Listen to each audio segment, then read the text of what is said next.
I'm gonna go through the whole process of the fight of the year list I came up with, as far as why I chose different things, as far as what I seen in all the fights.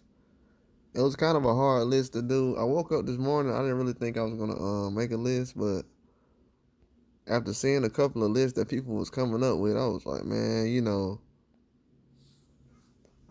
I don't think I want to see other people's lists. You know what I'm saying? Sometimes I don't never understand why people make a list, but now I do, because sometimes people just put out a list because they don't like certain people. So sometimes I just want to put my own list together.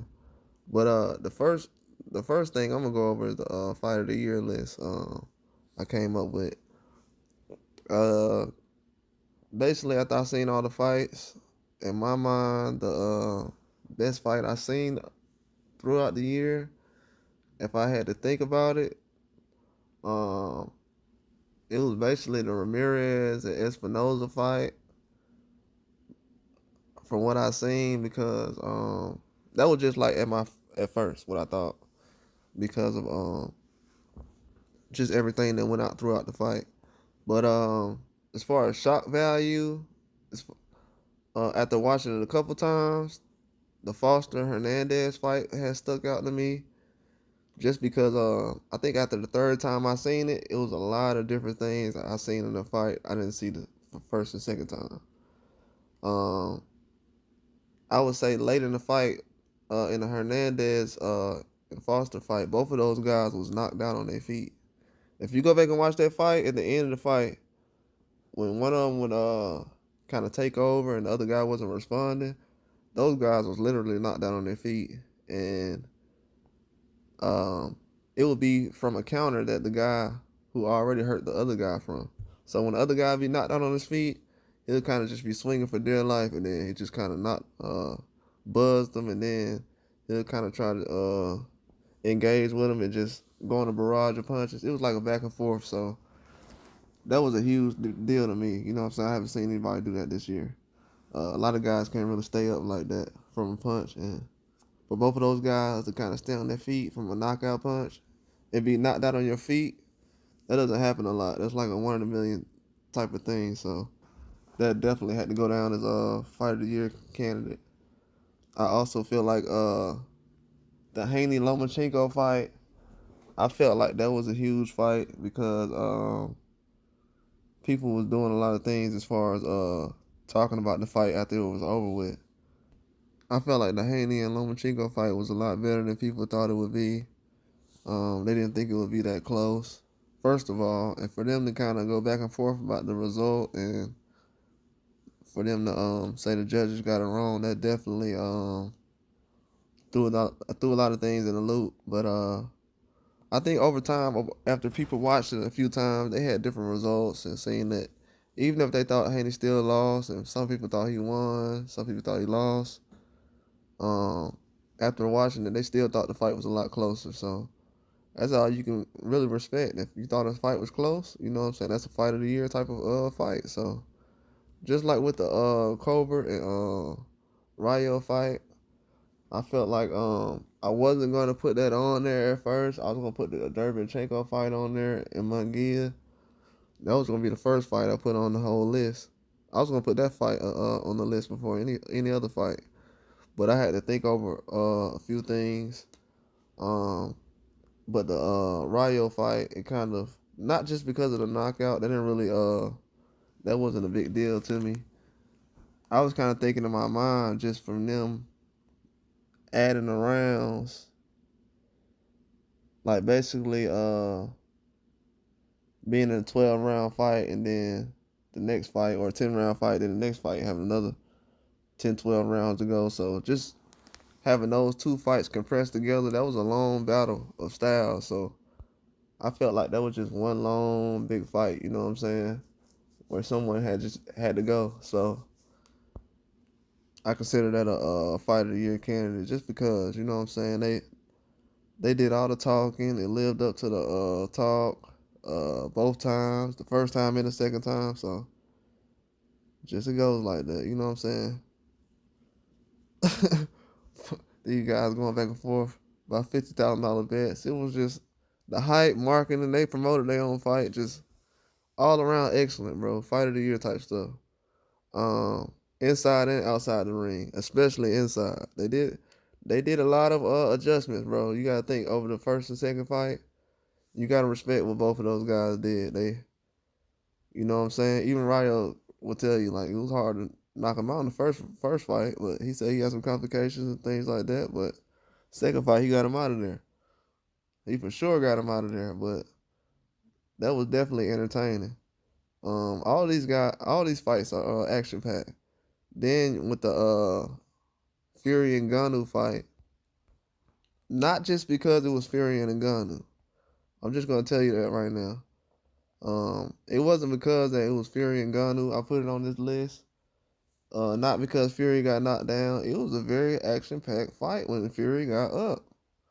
Like, forget all the stuff that he got knocked down. When he got up, bro, they was throwing some heat, bro. For real. That was a good fight.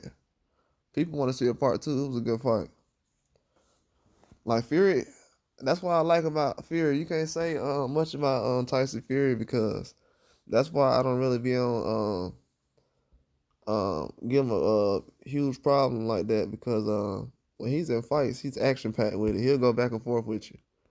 You know what I'm saying? That's why his fights with Deontay Wilder is always entertaining because Tyson Fury will actually box with you, bro. You ain't gonna never see Deontay Wilder get in the ring with Tyson Fury and the fight that looked like what he had with Joseph Parker. Joseph Parker fights always look like that. And somebody said he fighter of the year. Fighter of the year? Man. Okay. Yeah, but with the Espinosa fight and Ramirez fight, I knew that was gonna be a pretty good fight, but I didn't think the back and forth would be as intense as it was. I knew it was gonna be a close fight though, because even when I was doing the predictions, I was kind of like, man, I want to pick Espinosa because he looks like he's a better boxer. And then I was saying to myself, yeah, Ramirez, he got a lot of power, but I feel like he just got the left hand. And then Espinosa went out and did everything I thought he would. But to go on and for him to fight with a broken foot and to knock out Ramirez late in the fight, because what's crazy is Espinosa kept looking around like somebody slapped him in the back of the head. I'm like, bro, what is he doing? So the whole time when he was picking his foot up and all that stuff, his foot was broken. He was fighting on a broken foot. This dude got back in the fight. Listen, this man got back in the fight after he broke his foot. So he had to learn how to stand back on it, take the pain, take his mind somewhere else. Like, this is one of the times when somebody said, man, I just had to start thinking of somebody in my family and stuff. And he really meaned it. I mean, y'all gonna have to go back and watch that fight. I might watch that fight tonight. But yeah, man, for a lot of people to say that's fight of the year, I don't know. Every time I think about that fight, I get goosebumps. So it might be that one, bro. I don't know. Like, that was a hard fight, man. That was a tough fight. For that to happen, go down like that, I don't know, man. I feel like right now, the Espinosa, but early on, that Lomachenko Haney fight was intense, man. I'm talking about to the end. That fight was intense, man. That fight was intense. I don't feel like too many people know what was going on in that Ramirez fight. But from what I'm seeing in people voting right now, I don't know. I feel like everybody getting it about right now. I feel like the Haney Lomachenko was close. The Ramirez Espinosa, that was a dog fight, man. If ain't nobody seen that fight already, that was a hard fight. Very good fight. But Foster, he had a very good fight too. And for him to be fighting in Mexico and stuff like that, I felt like the crowd was very good in Mexico. So I like those small room fights like that, especially when guys come to fight like that. So if you come to fight, that's definitely gonna be a nice little setting to fight in. But I feel like the list is coming along good right now. I'm still like, all over the place as far as what I feel like the best is. You know what I'm saying? Because it's different things in every fight that I like. So it's not really one of them I just like over the other right now. But if I had to think of a fight I want to watch again right now, it's probably the Ramirez Espinoza fight. I probably want to watch that one more time. Even though I watched the Foster Hernandez fight probably the most. Just because, man, they got knocked out on their feet a couple times. I don't know. I ain't never seen nothing like that before. Not lately. Guys don't fight like that lately. That's how you know they really want to be champion. A lot of guys, they just want to check, but they was fighting for the belt that night. So that was definitely something I was impressed by. But Ngannou fight, that was, I don't know. It was like I was shocked by Fury getting knocked down. Like everybody was. Then when he got knocked down, I got up. No, I mean when he got up, when Tyson Fury got up, it just went haywire after that. I'm talking about it was some hard punches being thrown to the stomach. Y'all go back and watch that fight. They was throwing some heat. It was like, oh man, like Ngannou he was really intense. I was very impressed. But that was a hard thing. Even when someone saying Sergey Derevyanchenko fight in Munguia. If y'all haven't seen that fight, bro, that was a very tough fight. But you gotta think about it though. Every fight Sergey Derevyanchenko fights in looks like that. Now every fight Munguia's in, it don't look like that. But every fight Derevyanchenko's in, yeah, he walks you down, cut off the ring, toe to toe. Yeah, he's way better than what people think he is. So you can put that fight on that list, but I would say that's not going on there because Derevyanchenko, every fight he fights like that, looks like that. Every fight. So that'll be a good reason, you know what I'm saying? But that was a good fight too. But that's all I got though. Like and subscribe.